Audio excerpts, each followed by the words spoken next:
Yo soy Luis Ricardo Chaires López, alumno de la Facultad de Ingeniería de la Universidad Autónoma de Chihuahua. Agradezco la atención de mi profesora Ivonne Araceli Santillán Martínez y de cualquiera que esté viendo este video. El tema a tratar del día de hoy es escoger un artículo científico y analizar la investigación cualitativa y cuantitativa. Pero primero tengo que abarcar cuáles son los instrumentos de medición más importantes en la investigación cualitativa y cuantitativa. En la cualitativa pues son las entrevistas de profundidad, que pues se contestan de manera libre los entrevistados, la entrevista por informal, que es una plática como de dos personas. La entrevista semiestructurada, aquí ya se abarca pues temas que deben de escoger. En la entrevista abierta estandarizada, aquí ya las mismas preguntas se preguntan a todas las personas por igual. En los estudios de casos se analiza toda la historia de vida, las encuestas, y el análisis de contenido es pues de todo lo que la información recolectada. En el cuantitativo son los experimentos, la población muestra, la muestra que es una parte de la población, la naturaleza de los datos y los tipos de los datos.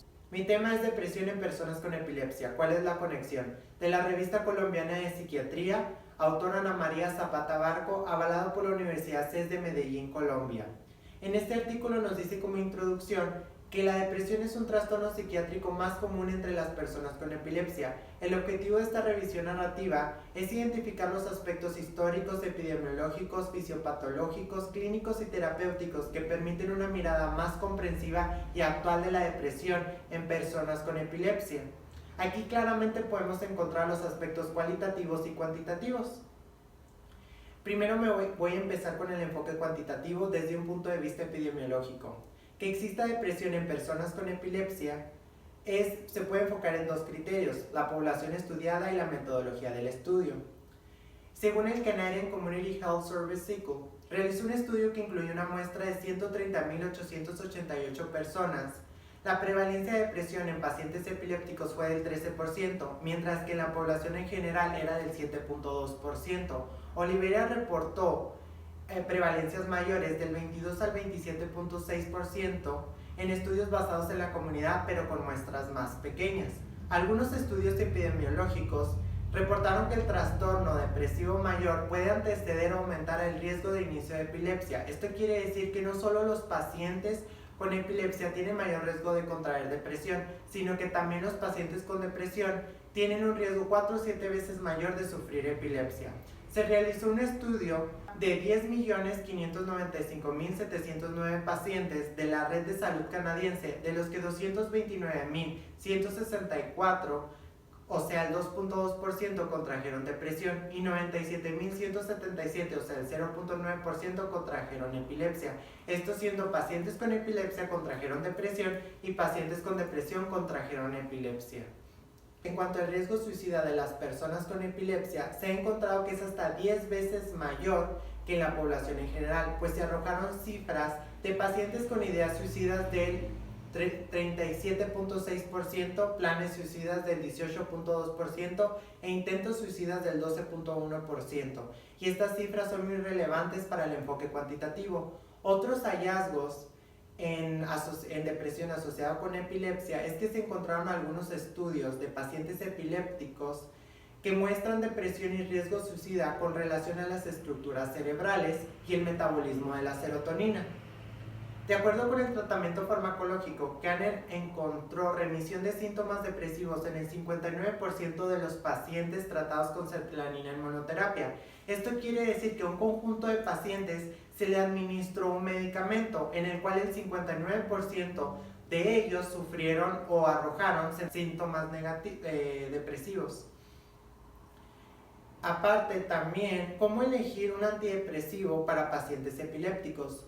Se han demostrado en algunos estudios que los antidepresivos pueden modificar los efectos de los anticonvulsivos en 3 maneras: aumentando la actividad anticonvulsiva, disminuyéndola o dejándola igual. Por lo tanto, evitar el uso de antidepresivos que disminuyen el umbral convulsivo y la eficacia de los medicamentos anticonvulsivos es una práctica médica recomendada. Desde otro enfoque, el enfoque cualitativo, desde los aspectos clínicos, gracias a una entrevista de profundidad, al realizar preguntas, registrar, escuchar las respuestas, Se detectaron 4 criterios que nos pueden servir para determinar un episodio de trastorno depresivo mayor, acompañado de al menos 5 a 9 síntomas y con una duración mínima de 2 semanas. Está el criterio A, B, C y D. El criterio A es la recolección de todos los síntomas del trastorno. 1 es el estado de ánimo deprimido la mayor parte del día y casi todos los días. 2 es la disminución importante del interés o placer por todas o casi todas las actividades la mayor parte del día. 3 es la pérdida importante de peso sin hacer dieta o aumento de peso o disminución del apetito casi todos los días.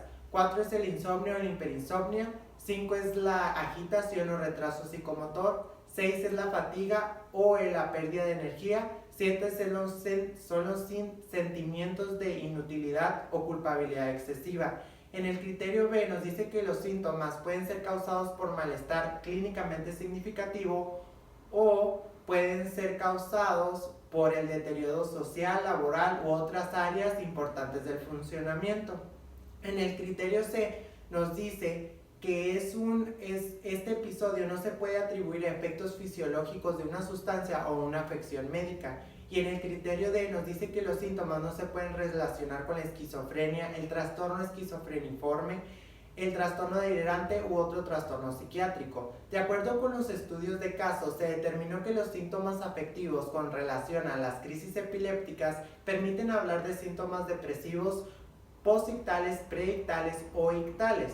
Cuando los síntomas no tienen nada que ver con las crisis epilépticas, se les denomina interictales. Entonces, los episodios o síntomas depresivos preictales se manifiestan días o horas antes de las crisis epilépticas, pues según Blanchard y Frommer, siguieron a 27 pacientes de diferentes tipos de epilepsia con una duración de 56 días como mínimo, y encontraron que 13 pacientes tenían al menos una crisis. Los ictales nos dicen que es durante la crisis, los síntomas se encuentran durante la crisis, pero son difíciles de identificarlos porque tienen las siguientes características. Los síntomas son breves, ocurren fuera de contexto, pueden manifestarse o asociarse con otros fenómenos ictales y aparte son estereotipados, porque el 25% son síntomas psiquiátricos y el 15% son síntomas afectivos de toda la crisis en general. Los posictales son los que pasan después de las crisis epilépticas. Según el Rush Epilepsy Center, nos dice que de tratar 100 pacientes epilépticos mal controlados, el 43% sufrió síntomas depresivos. De esos que sufrieron síntomas depresivos, se reportó que 13 al menos tuvieron 7 o más síntomas durante 24 horas y otros 13 admitieron tener ideación suicida. De acuerdo con el análisis de contenido, la epilepsia, al ser una enfermedad crónica, se puede generar importantes cargas de estrés de origen biológico, psicológico o social. Por otra parte, la depresión, que está influida en patrones cognitivos negativos, tiene tendencia a responder de manera desesperada ante las dificultades o pérdidas. Esto nos quiere decir que son diferentes, o sea, no tienen relación porque tienen orígenes diferentes, pero sí tienen en común la desregulación del hipotálamo o hipófiso adrenal. Además, los medicamentos pueden ser una piedra angular en los síntomas depresivos. Como conclusiones, en el enfoque cualitativo, nos dice que los estudios epidemiológicos confirman la existencia de una relación bidireccional con la epilepsia y la depresión, lo que implica que no es que la epilepsia cause la depresión o viceversa, sino que tienen mecanismos patógenos comunes. Esto que lo que decíamos con la desregulación en el eje del hipotálamo o hipófiso adrenal. Aparte, en el enfoque cuantitativo, pues los experimentos arrojaron que sí tenían una relación, pero por los mismos mecanismos patógenos. Entonces, esto sería todo por mi parte. El artículo fue el de depresión en personas con epilepsia, ¿cuál es la conexión? El artículo fue encontrado en Scientific Electronic Library Online, por sus siglas SC Cielo.